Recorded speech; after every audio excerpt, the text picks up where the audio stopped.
He staggered to his feet, and was Samwise the Hobbit, Hamfast's son again. "Now come, you filth," he cried. "You've hurt my master, you brute, and you'll pay for it. We're going on, but we'll settle with you first. Come on and taste it again." As if his indomitable spirit had set its potency in motion, the glass blazed suddenly like a white torch in his hand and flamed like a star leaping from the firmament sears the dark air with intolerable light. No such terror out of heaven had ever burned in Shelob's face before. The beams of it entered into her wounded head and scored it with unbearable pain, and the dreadful infection of light spread from eye to eye. She fell back, beating the air with her forelegs, her sight blasted by inner lightnings, her mind in agony.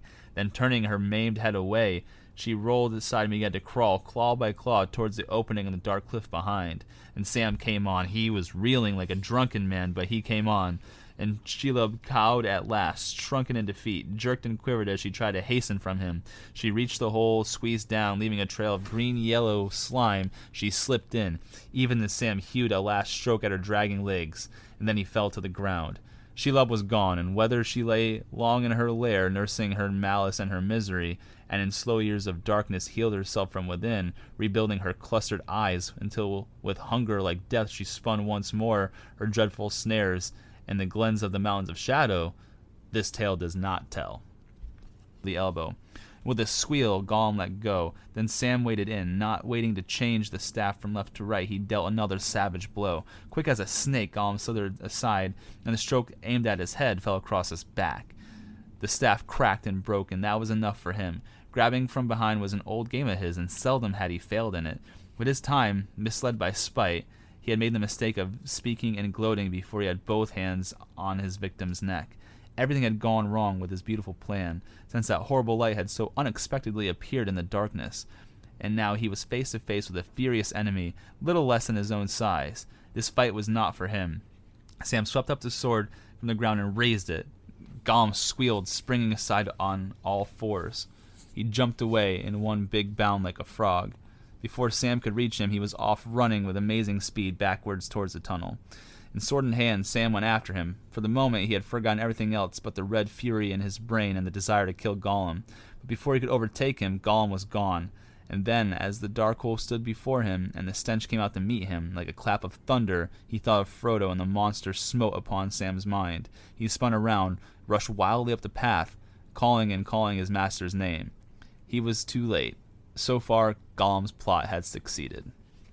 Getting this thing home, if Sam is now the one that's in the driver's seat with the ring in his possession. Ooh, that's tough. You know what's interesting about that question is, too, it's kind of like the Harry Potter flip, right? Like, Harry, you almost thought Neville was, like, the chosen one there.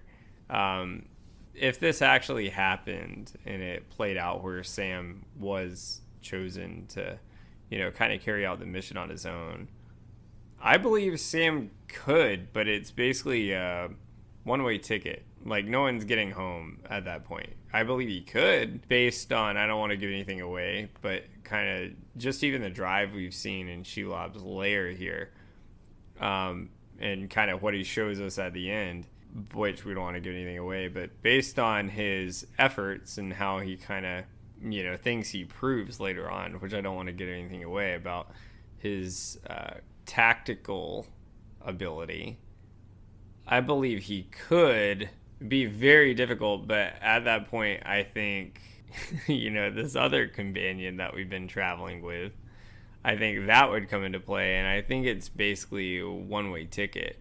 Like, I think he could, but I don't think there's any way of getting out. Very difficult. That's really all I can say about it, because I don't have enough really factual information to go on what if. But that's what I would say is just based on his drive and what he proves later on in the next installment on how he's able to do things. He could, but you're going to have that one variable that plays a big role that we've already kind of seen in this book here as their guide through the marshes. And I think it's a one-way ticket. What about you? So, if it just takes up from right here, I think it's a, I don't want to say good possibility, but it's definitely a possibility that he could finish it out himself. because we're already so close. Like, we don't know how the variables that I see us having is a couple things. We don't know how fast the ring would start to take a hold on Sam's mind, right? Frodo's had it for the past 5 months and some change or whatever it might be, and so like it's already had a chance to take hold on him over time, and you can see it was starting to wear on him. It was growing heavy, and his mind's not all the way there. Like, he almost gave himself up in Minas Morgul to the King of the Ring Wraiths. So I think it would depend on how fast the ring could like ensnare Sam's mind. That's definitely one big variable. The other variable is, as well, that you mentioned, the other companion that has gone away too. That's going to be a big thing, because it's easier when you've got someone else there to kind of help you if something like that were to arise.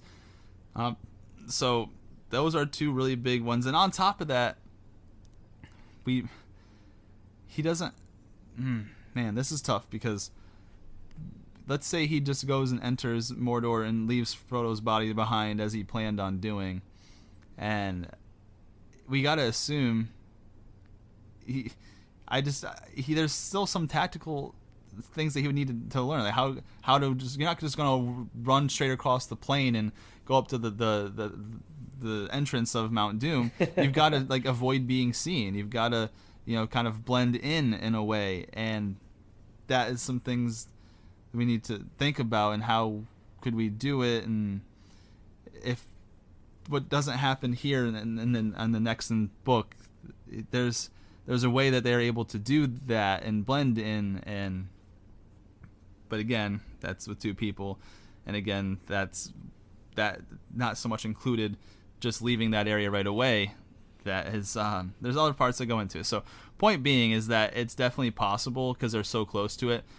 It's just, it would come down to a few variables, like those things, like, does the ring take hold of Sam's mind quickly? Is it something he can hold off for a little bit? They're already so close to Mordor. Is it something that we can shake off? That's number one. Does another companion come into play where we're in another fight for our lives type of deal? And then how do we enter still undetected? Even though we're in there now, how do we remain unseen and with the ring so close to Sauron? So those are the three caveats there. But I definitely think the likelihood is probably a little bit better than a 50-50 chance. I would probably say, since we're so close to Mordor as it is and no one saw him go past it, we're probably at a 65% chance that he could do it, 45% chance that something goes wrong and he can't. So that's what I would say.